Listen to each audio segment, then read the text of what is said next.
cutting back on daily lattes, big purchases, or lavish nights out.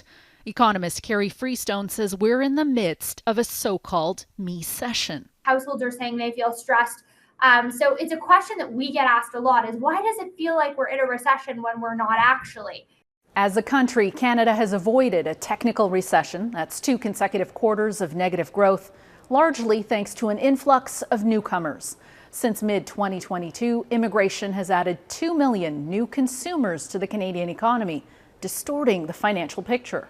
It's made things seem rosier than they actually are, according to economist Charles St. Arnaud, until you break it down to spending per person. When we look at consumer spending per capita, we're actually spending about 2.5% to 3% less than we were pre-pandemic and almost 5% lower than where we should be. Many residential mortgages recently renewed or are set to renew in coming months at much higher rates. And household debt levels are already elevated. And if we look at real per capita GDP growth, I can tell you that 6 of the last 7 quarters it's been negative. So definitely feels recessionary. A recipe for what's known as a kitchen table recession, where household budgets are tightened. Less groceries, more discount purchases.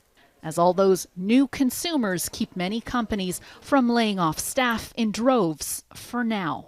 A lot of what we're seeing is companies basically imposing hiring freezes. So companies saying maybe we're not outright laying off employees, but we're certainly not hiring right now. Many economists expect the Bank of Canada to take its benchmark interest rate down to 4% or just below by year's end.